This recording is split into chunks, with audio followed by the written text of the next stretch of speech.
Assalamualaikum warahmatullahi wabarakatuh.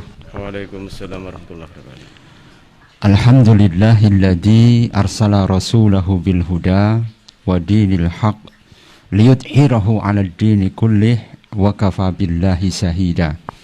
Asyhadu an la ilaha illallah wahdahu la syarikalah wa asyhadu anna Muhammadan 'abduhu wa rasuluhu la nabiyya ba'dah. Amma ba'd.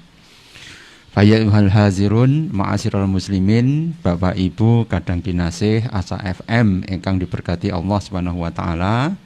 Mugi rahmah, hidayah, maunah senantiasa diparingaken dumateng kita sedanten saengga fa insyaallah muga-muga pamidanget pandemen Asa FM dan jamaah Al-Fikri Kota Blitar senantiasa diberikan kebarokahan hidup di dunia sampai di akhirat insyaallah. Amin ya rabbal alamin.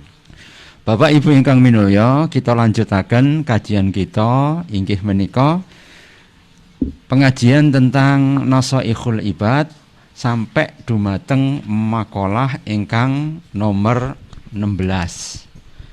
Kila dikatakan anna sahwata sak temene sahwat menika tusirul muluka abidan, menjadikan seorang muluk itu menjadi abidan, yaitu menjadi hamba.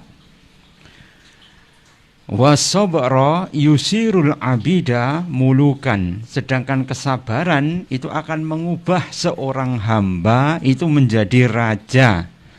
Ala taro ila Yusufa wa Zulaikha, maka kamu bisa melihat riwayat dari dua person yang digambarkan oleh Allah di dalam Al-Quran, yaitu adalah Yusuf dan Zulaikha. Yaitu adalah Yusuf seorang hamba karena kesabarannya tidak mengikuti syahwat, sedangkan pada waktu itu dia juga digelorakan oleh cinta yang luar biasa ya kepada Zulaikha, tapi dia berusaha untuk kemudian ngeker hawa nafsunya. Maka kesabaran dari Yusuf itu merubah beliau itu menjadi raja. Sedangkan Zulaikha yang kemudian menebarkan pesonanya sehingga kemudian membuat dia itu begitu tergila-gila pada Yusuf, maka dia kemudian ketika mengikuti syahwatnya mengubah dia seorang putri raja itu menjadi hamba cinta. Nah ini demikianlah cinta, deritanya itu ya tiada berakhir ya ini gambaran dari cinta itu ternyata kalau kemudian diikuti syahwatnya itu akan membuat orang itu menjadi menderita. Tapi kisah romantisme di dalam Islam itu juga ternyata ada gitu. Suatu saat ada seorang pemuda itu mengunjungi saudara kabilahnya terdekat. Maka ketika dia memasuki kampung, ternyata dia melihat seorang gadis yang luar biasa cantiknya. Begitu sekali memandang, begitulah cinta pada pandangan pertama, akhirnya membuat pemuda ini menjadi jatuh hati. Dan ketika kemudian mau dilamar, ternyata si perempuan tadi telah mempunyai tunangan. Dan si perempuan tadi ketika melihat pemuda yang tampan itu pun juga akhirnya jatuh hati. Wah ini repot ini ya. Wis ditunangne tibakno kemudian saling mencintai.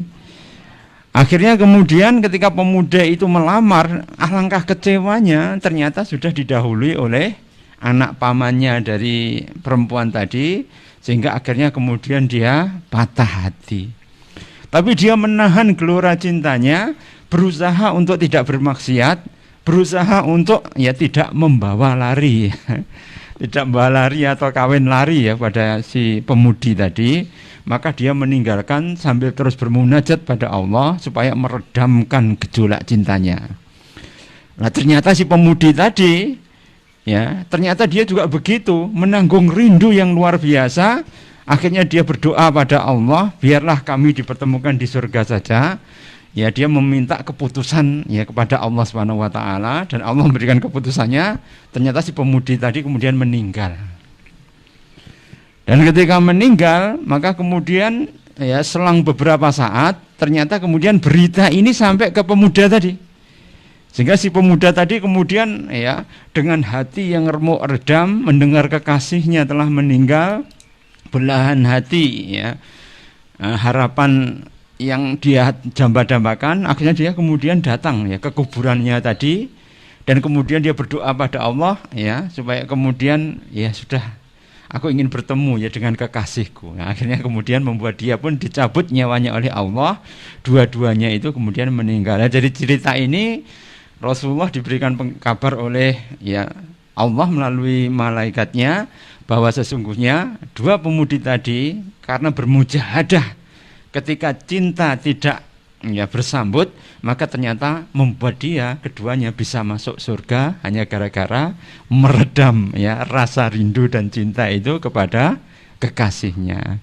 Jadi Bapak Ibu yang berbahagia, ternyata dalam cerita ya perjalanan Islam itu ada seorang cinta yang kasih nggak sampai itu ternyata bisa masuk surga. Nah, karena itu ada lagunya Ghost Plus itu ya yang tentang apa danau sunyi itu loh ya. Itu kan juga tapi itu kalau itu bunuh diri, ini enggak ya. Dia berserah diri sampai kemudian dia dicabut nyawanya oleh Allah Subhanahu wa taala, mempertahankan cinta tidak jatuh ke dalam kemaksiatan. Ini ternyata kemudian membuat Allah itu menurunkan rahmat atau welas asih ya kepada hambanya, sehingga itu merupakan mujahadah yang membuat hamba tadi bisa masuk ke dalam surga. Bapak Ibu yang berbahagia, jamaah Al-Fikri Kota Blitar yang senantiasa diberkati Allah Subhanahu wa taala, dan pamidanget Asa FM yang moga-moga ya diberikan bimbingan dan hidayah oleh Allah Subhanahu wa taala. Maka dalam makalah ya ke-16 ini kita mengambil hikmah bahwa seseorang itu ketika kemudian menghadapi syahwat itu harus bisa mengendalikan. Cara mengendalikannya bagaimana? Yaitu dengan sabar. Karena itu dalam surah Yusuf dikatakan ya as-sabrun jamil, bahwa kesabaran itu ujung-ujungnya adalah indah. Cuma ya kesabaran itu adalah sesuatu yang pahit, sehingga di dalam makalah selanjutnya Ibnu Hajar Al-Asqalani beliau mengajarkan supaya bisa bersabar menghadapi tekanan kepahitan hidup, maka lidah kita pun harus merasakan kepahitan juga. Karena itu Ibnu Hajar Al-Asqalani mengajarkan ya dalam kitab ini, kalau jenengan pengen latihan sabar, jenengan menghadap ke arah cermin, kemudian ngemut Putra Wali, kemudian lihat wajah jenengan tanpa berkerut sedikit pun, berarti jenengan telah sabar.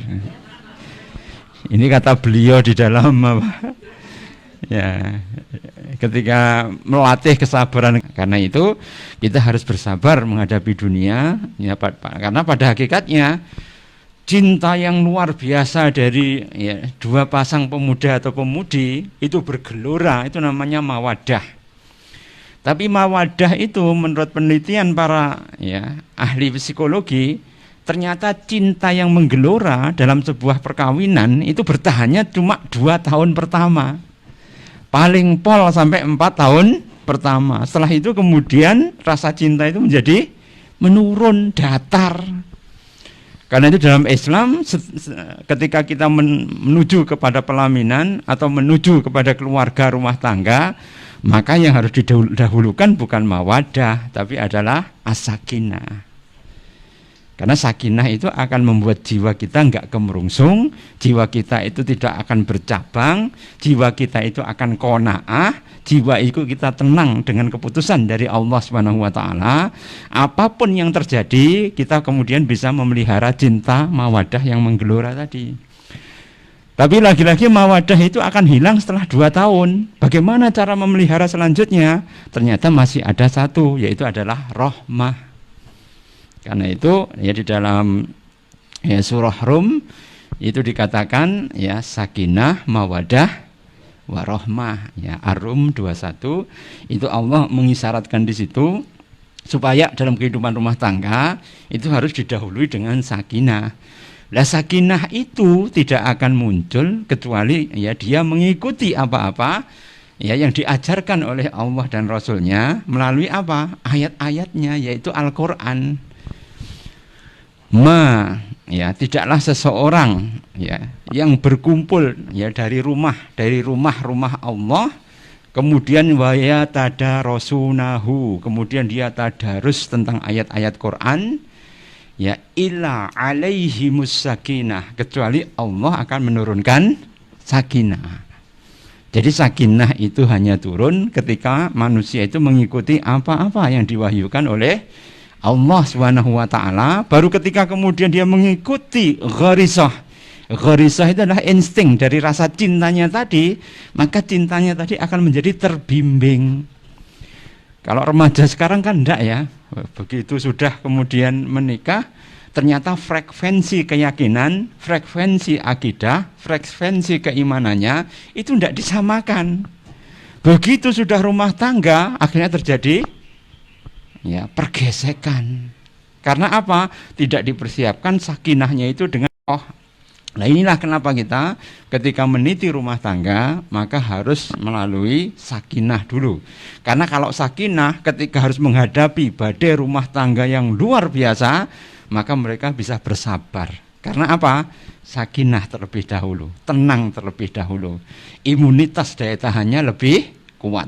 Dan ketika mereka mawadah, turun rahmah dari Allah, welas asih dari Allah Subhanahu wa taala, perintahkan pada kamu. Nah ini jenengan bisa melihat ya, kota Pompei ya itu berada di daerah Italia, di mana ternyata penduduknya itu ternyata kemudian berbuat ingkar kepada Allah Subhanahu wa taala.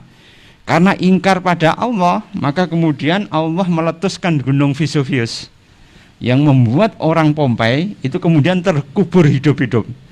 Sedangkan yang paling dekat ya dengan gunung Vesuvius itu namanya kota Herculaneum, itu ternyata cuma dilewati ya debu vulkanisnya. Jaraknya dengan gunung Vesuvius itu lebih dekat. Tapi ternyata ketika meletus ya, ternyata material vulkanis itu kemudian tidak ngebruk atau tidak menimbun kota Herculaneum, tapi malah menimbun kota Pompei yang lebih jauh lagi.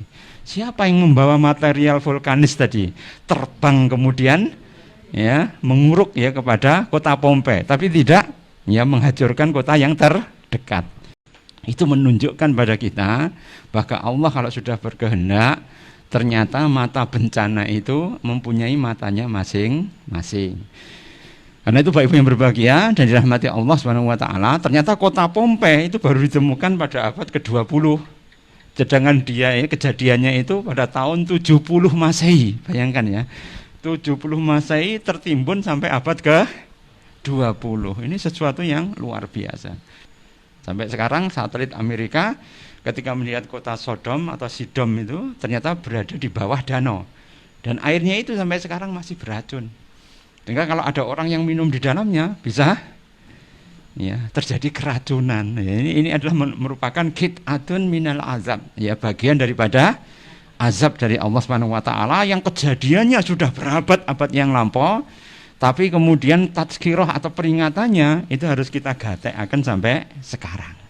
Ini karena apa? Mereka diberikan rezeki oleh Allah, diberikan keleluasaan dan fasilitas oleh Allah Subhanahu wa taala, sehingga kekayaan materi itu melimpah, tapi tidak dipergunakan sebaik-baiknya. Akhirnya apa?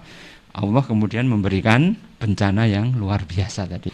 Karena itu nafsu ya terhadap lawan jenis, nafsu ya jinsiah atau seksual, itu adalah nafsu yang akan membuat Allah itu akan mempercepat azab.